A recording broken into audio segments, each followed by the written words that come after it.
بسم الله الرحمن الرحیم. نن ورځ زمونږ درس ده په سرفیس انالایز کې یا د سطح تحلیل.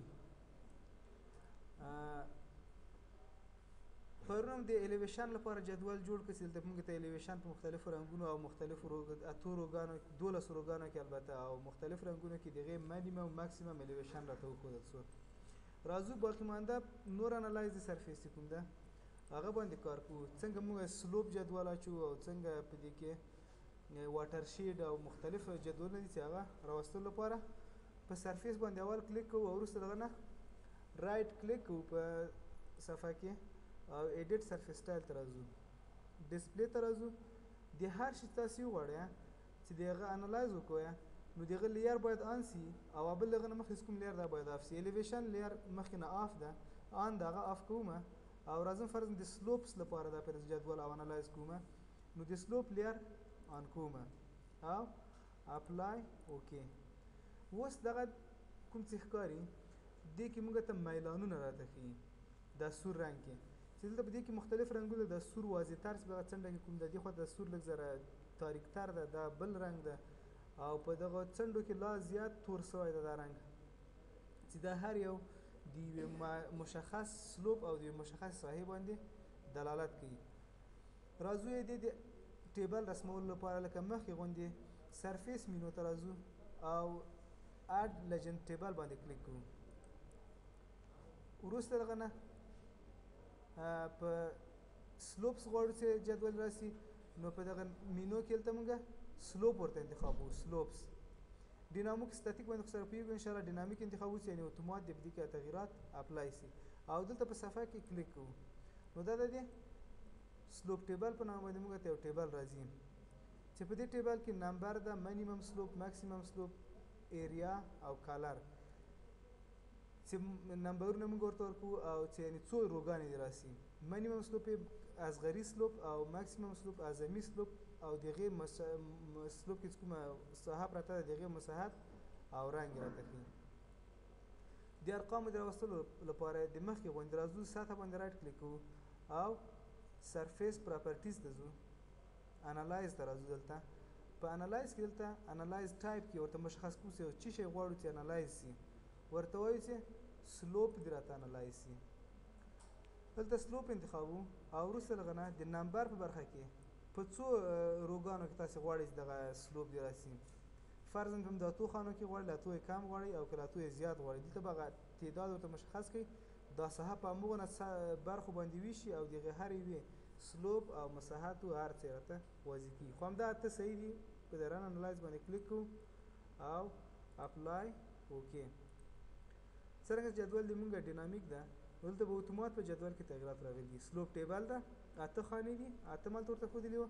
اول نمبر کې مینیمم سلوپ 0%، ماکسیمم سلوپ 0.9% او په دې سلوپ یا په دې مایل کې چې کومه ساحه دې مونږ پرته ده دا میلان لرونکې ده هغې مساحت څونه ده 3,14,320 متر مربع ځکه دې مونږ په دې مساحت دونه ده او مایل له 0 نه تر 0.9% ده چې دلته مونږ ته د سور واضح تر رنګ کې راته ښکاره کېږي چې دغه ده دا رنګ دې مونږ دغه ساحه دې مونږ په 0 نه تر 0.9% پورې مایل لري او دلته ګوره دا واقع ده. په همدې ترتیب دویم نمبر رنګ ته چې راځو لږ زره رنګ زیات شوی خو د رنګونو تفکیک لږ زره مشکل ده. دا رنګونه څنګه کولی شو چې تغییر وکړو لکه پرون هم چې د ارتفاع یا د الیویشن رنګونه تغییر کړه په هغه طریقه باندې هم کولی شو چې د ډسپلی ته راسو او وروسته له هغه نه انالایز ته راسو د سلوپس رنګونه ورته بدل کړو. فرضاً ورته وایم چې ریډ دې نه راته ښکاره کړي، لنډ په رنګ کې دې راته ښکاره کړي. اوکې کومې دا رنګونه تر اوسه نه دي اپلای شوي. د اپلای کولو لپاره بیا دا سطح انتخابوم، راځم سرفیس پراپرټیز ته او دلته سلوپس انتخابوم او یا رن انالایز ورته وایم او اوکې کومې. ګور رنګونو تغییر وکاو. جدول کې به هم اتومات رنګونو تغییر کړی، دلته په جدول کې هم تغییر وکاو خو دا رنګونه هم ډېر سره نږدې مشابه دي په د اخرنۍ برخه کې. غواړو چې منوال د پلاس باندې دا رنګونه څنګه جوړولی سو. راځو بیا دا سطح انتخابو، سرفیس پراپرټیز ته راځو او دلته به سلوپ ورته انتخاب کړو. هلته دا رنګونه چې ښکاري د ټیټ ځای کې فکر هم ده ورته سکیم لنډ ده که نه، اوس د لنډ په او 8 خانې لري. په دغه باندې کلیک کوم، ډبل کلیک البته، او رنګ دلته ورته انتخابوم، یعنې شین رنګ یې درته ښکاره کړي. ورپسې دا کوم رنګ چې ده په دې ډبل کلیک کوم، ورته وایم دا دې په سور رنګ کې راته ښکاره شي. په همدې ترتیب کاته راځم، دا بل رنګ باندې ډبل کلیک کوم او ورته وایم چې دغه آسماني رنګ کې دي سي، او له دې نه کاته دا بل رنګ بدلوم، ورته وایم چې په شین رنګ کې دي سي، او دا رنګ هم بدلوم، مجنټا کلر کې دي، دا رنګ دی سپین وسیږي. او دا وروستنی رنګ هم بدلوم لږ ذره، دا د فرضاً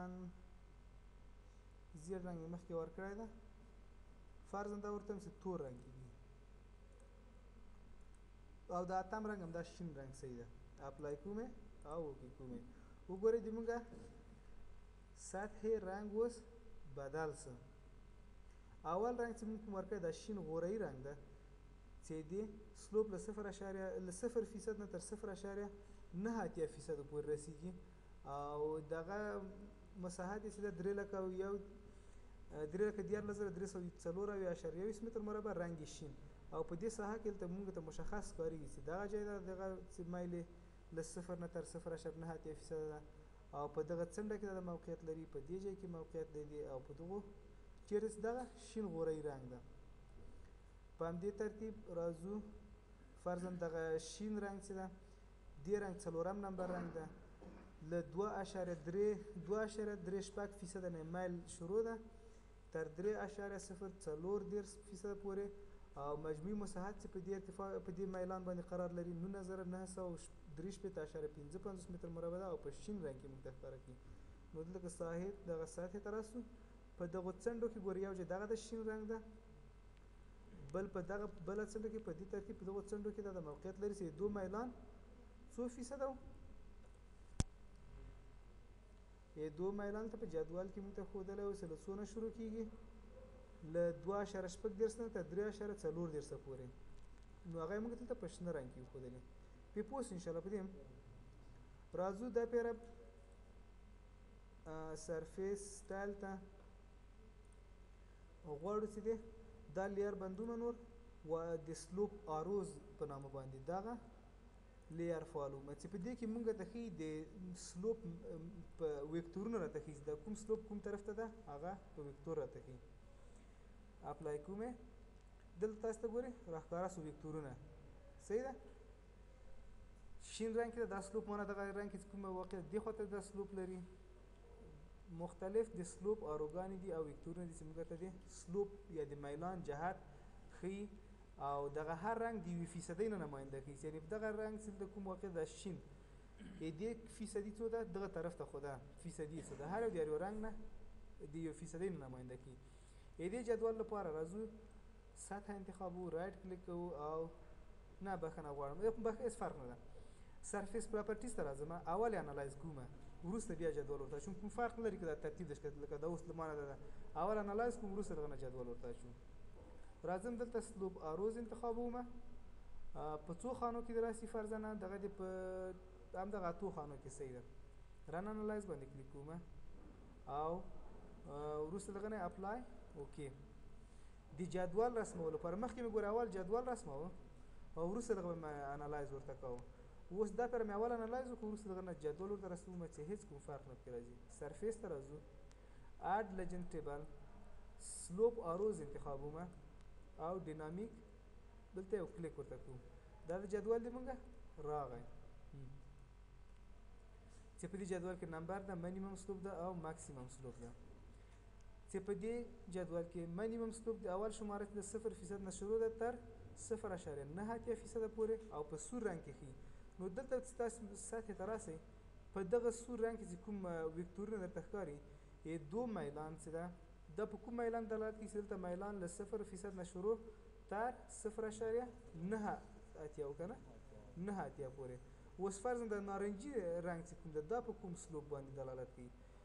دې لپاره راځو بیا جدول ګورو، سلوپ جدول ته راځو، د 2م نمبر رنګ 2 له 0.9% نه سلوپ شروع ده تر 1.950%، او په دغه نارنجي رنګ کې راته ښکاري. که دلته موږ سطحې ته راسو، دا نارنجي رنګ چې کوم ده دا رنګ دغه رنګ صحیح ده. دا رنګ دې موږ له 0.950 نه تر 1.950 پورې دغه په دې میلان باندې دا دلالت کوي دا وکتور صحیح شوه.